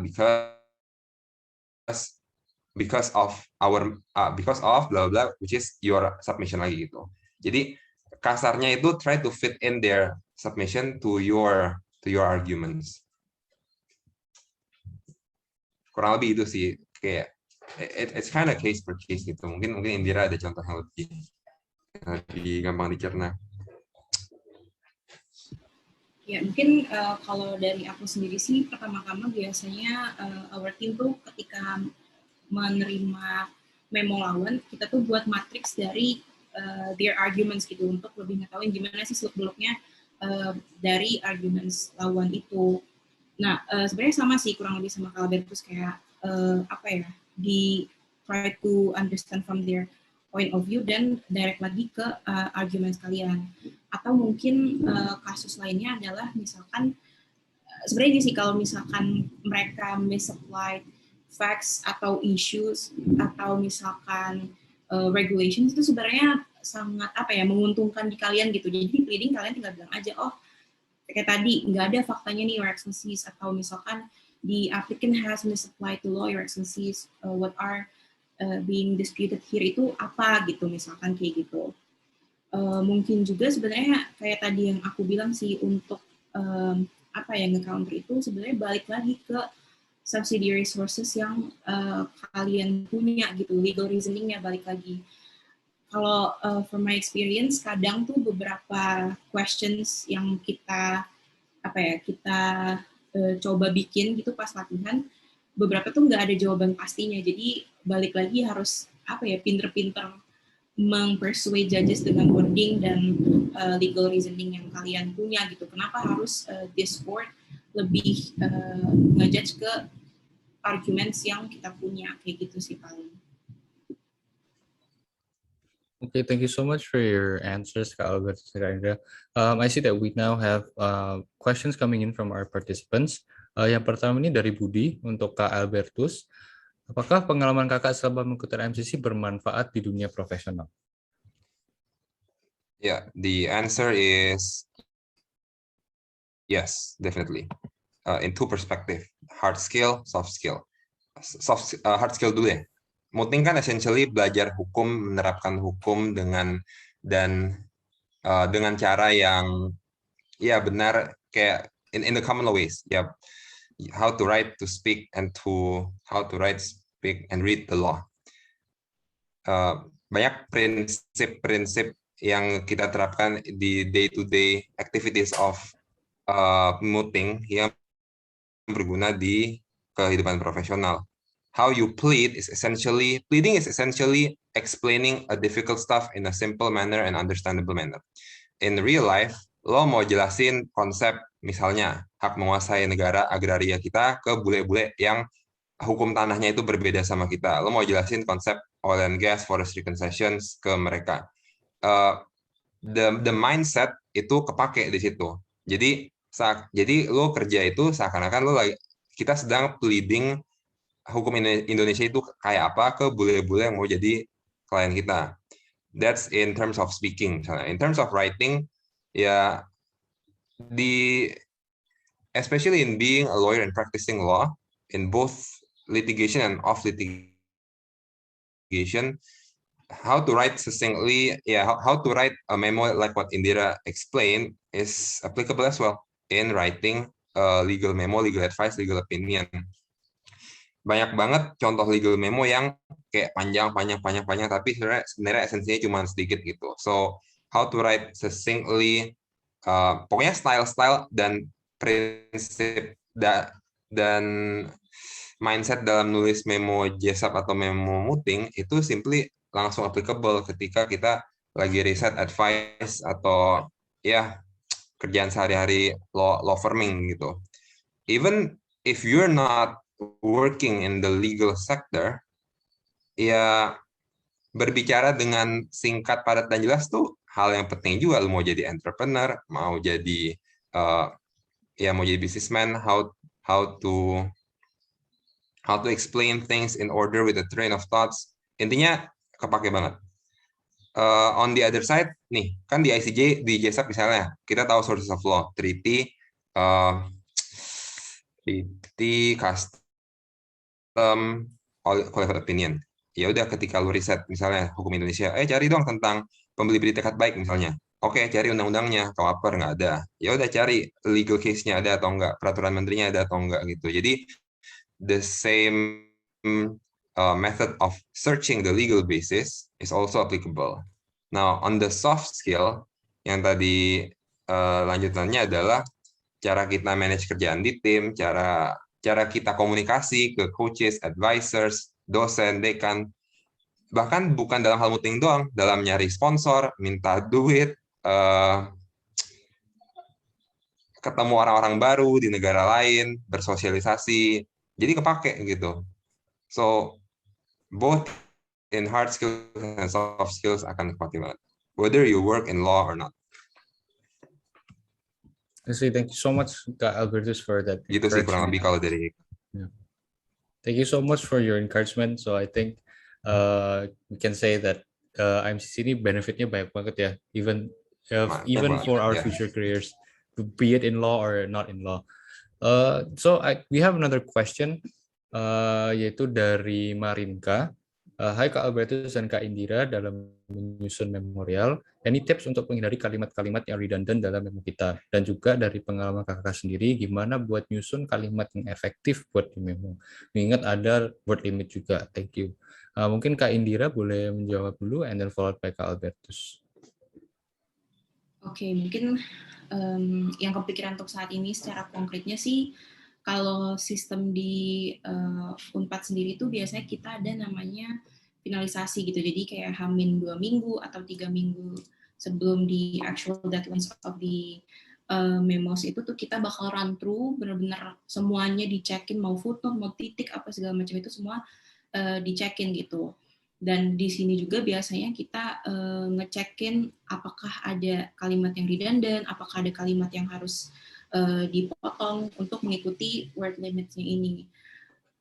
Sebenarnya paling gitu sih kalau misalkan dari aku sendiri ya, yang dari based on pengalaman gitu. Biasanya kalau misalkan untuk wording awal-awal tuh kayak kita dibebasin aja, ya udah tulis apa aja yang possible to argue, yang bisa kalian temuin. Nanti di akhir baru kita bahas sama-sama apakah memang argumen tersebut relevant towards the present dispute. Mungkin kayak gitu sih.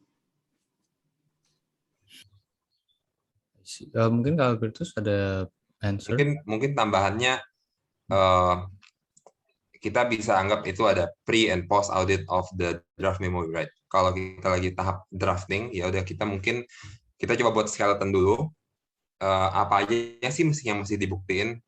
Yang dibuktiin misalnya A, B, C. Ya udah kalau ada riset tambahan nih, ada poin D, E, F, kita set aside dulu karena emang elemen hukumnya bukan itu misalnya.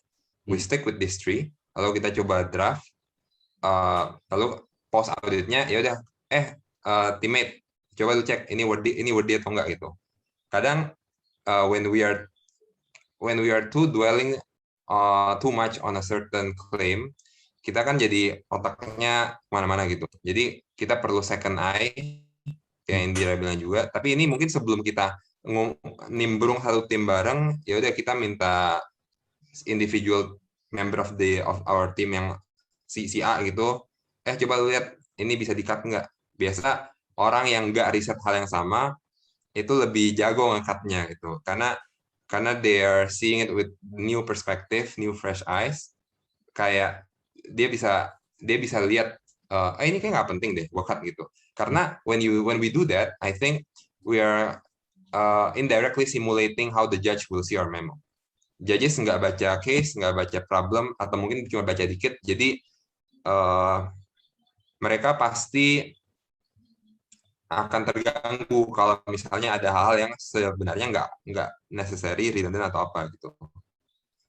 Jadi mungkin ya as simple as minta teammate kita bantu nge-cut gitu. Atau kayak sekarang dari pengalaman teman-teman yang online, using Grammarly or those apps can be useful. I think ya Microsoft Word kan ada ya fitur yang hapus redundancy. Tapi kayaknya kalau udah lebih kompleks, kayaknya Grammarly lumayan helpful sih katanya.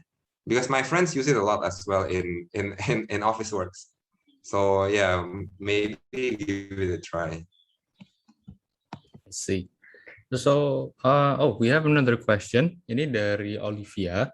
For Kak Indira, what is the threshold for highly qualified publicist, and could a journal or books constitute as a highly qualified publicist? What are the criteria? Oke, mungkin kalau misalkan untuk pertanyaan ini, pertama-tama yang mesti di-highlight dari teaching by highly qualified publicist is the publicist itself. Jadi, nggak melihat bentuknya, apakah dia buku, jurnal, atau misalnya a mere documents gitu. Dan sebenarnya setahu aku sih nggak ada threshold yang benar-benar A, B, C, D untuk menjadi HQP, tapi the things you could do itu adalah ngecek, misalkan you want to refer to a journal itu made by someone. Nah, si someone ini tuh kalian coba do a background check gitu, apakah memang dia ini expert di bidangnya, apakah dia memang sudah terbiasa untuk meneliti atau menulis kayak tema-tema tentang apa yang kalian akan ambil kayak gitu. Sebenarnya kalau misalkan paling gampangnya sih contohnya itu tadi yang udah kayak aku kasih, ILC itu udah di recognized by the court, dan juga ini paling kalau nggak jauh itu dissenting opinion by the judges. Jadi kalau misalkan ada judgment itu pasti biasa juga ada dissenting opinion or separate opinion by the judges, itu juga bisa termasuk HQP karena ya of course they're the judges of the ICJ gitu kan. Ya paling itu sih kalau misalkan untuk HQP. Okay, I think we have time for one last question. Ini dari Amalia. Halo Kak, thanks a lot buat tips dan ilmunya hari ini. Aku mau tanya ke kedua speakers, ada nggak pesan dari kakak buat para new mooters terkait hal-hal yang kakak pelajari sepanjang pengalaman kakak, terutama pertama kali kakak ikut IMCC? Mungkin Kak Albertus boleh jawab dulu, and then followed by Kak Indira.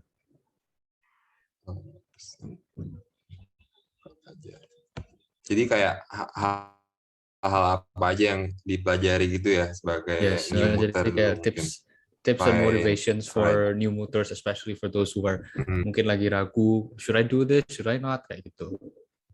I think the first mindset adalah nothing to lose dulu.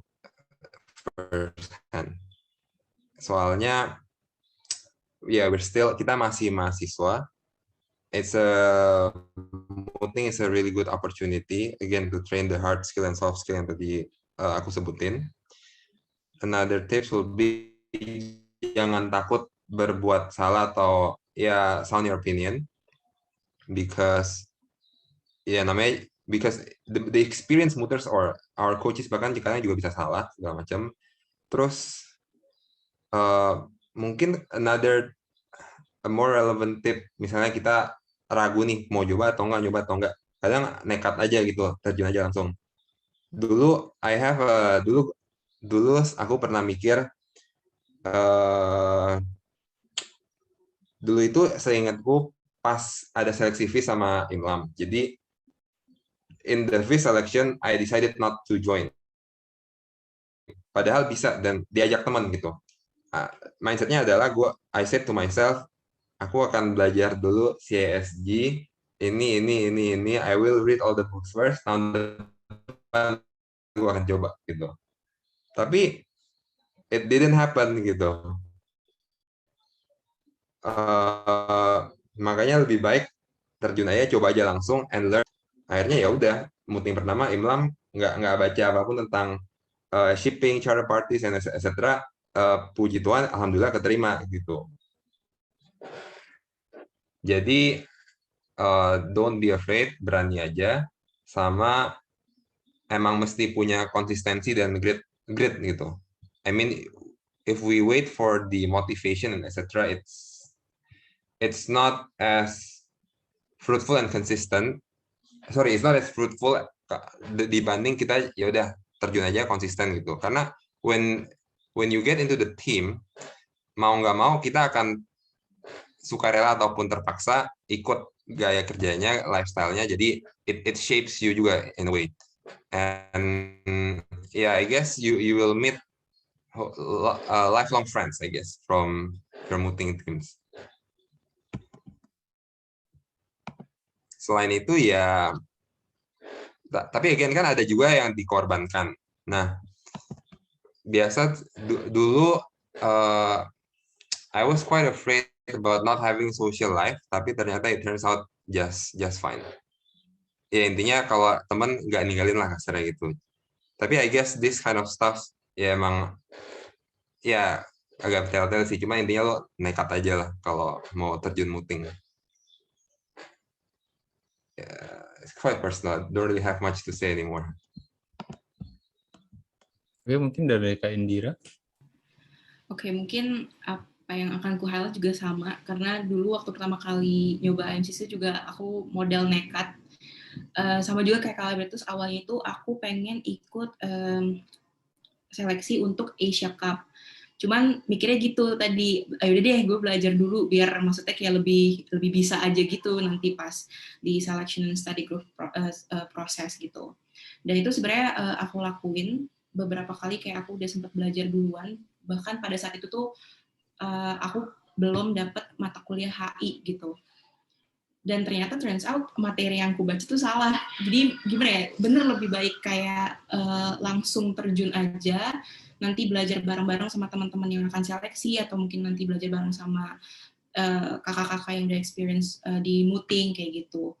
Dan nanti mungkin kalau misalkan di dalam tim, tipsnya adalah banyak-banyak diskusi sama kakak-kakak yang udah pernah mooting sebelumnya kayak gitu. Jadi dulu waktu pertama kali aku nyoba tuh bener-bener apa-apa tuh kayaknya ditanya deh, kayak ya pokoknya perbanyak diskusi aja sih, kayak karena apa yang ngebuat your arguments stronger, kayak lebih bagus, lebih simple, clear kayak gitu-gitu tuh juga perannya tuh banyak dari diskusi-diskusi yang dilakukan dalam tim. Mungkin itu sih dari aku tambahannya. Thank you so much Kak Albertus dan Kak Indira for your answers. Thank you juga buat participants yang udah udah menyampaikan for both our speakers. Since we are running out of time, I think allow me to close this Q&A session. Thank you so much for everyone who has joined this event. Thank you again to our speakers juga. Semoga materials and also answers from our speakers ini bisa menjadi inspiration and motivation for those who are participating in this memorial competition, and for participants who are joining other MCCs out there, dan bahkan juga untuk para participants yang baru yang akan mencoba dive into their mooting careers. I hope that this can be a stepping stone for them. So again, thank you so much, speakers. I would like to express my sincere gratitude for your time and for your presence today. Thank you so much for your materials. It was very, very inspiring. And with that, saya Devi Riawan sebagai moderator pamit undur diri. Master of Ceremony, I give the floor back to you. Thank you so much, everyone. Okay, thank you so much, Dave, and thank you as well to Albertus and also Kak Indira for the very, very great insight. Since we're reaching the end of this event, maybe we could take a picture together to remember this very memorable day for all of us. So for all of the participants, I'll be waiting for you guys to turn on your camera.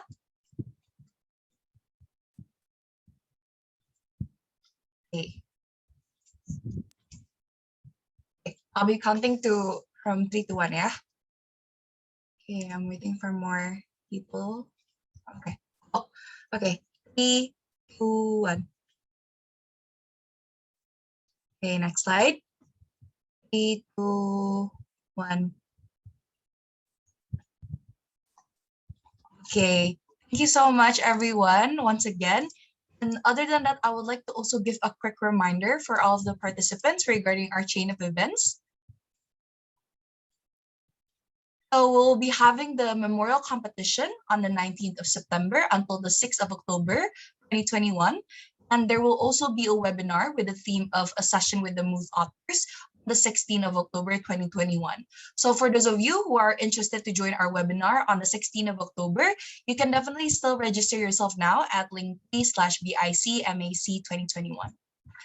For all of the participants for the memorial competition, please do not leave the Zoom meeting first, because we'll be having a competition briefing right after the closing of this event. All right, thank you so much, everyone. We have finally reached the end of our event. Thank you once again to all of the participants, moderator, honorable speaker that has took part in Brawijaya IMCC Class and Memorial Competition 2021. And the committee deeply apologizes if there were any mistakes or flaws during the event. And we hope that today's IMCC class could be beneficial to all of you future delegates who are interested in joining an international moot court competition. Thank you to all the participants who have joined this event with such enthusiasm, and we hope to see you very soon at our next series of events. My name is Edelweiss as the Master of Ceremony, signing out. Wassalamualaikum warahmatullahi wabarakatuh. Shalom, Om Santi, Santi, Santi, Om, Namo Buddhaya. ILSA, the future of international law. Thank you, everyone. For the participants of the memorial competition, please do not leave the Zoom meeting yet. We'll be having a competition briefing right after this.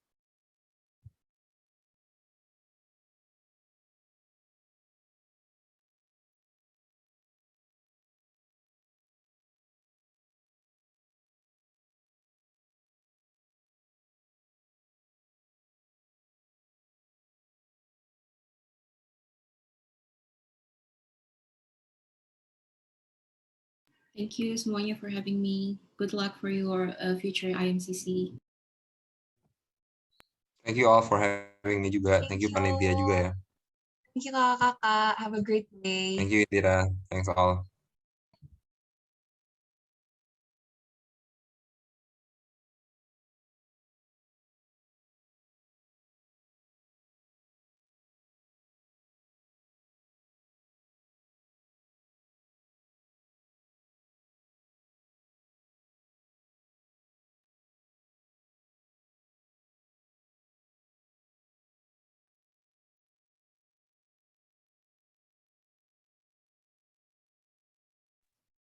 Okay. All right, everyone. Maybe we'll have to wait for a few more minutes before we start our competition briefing.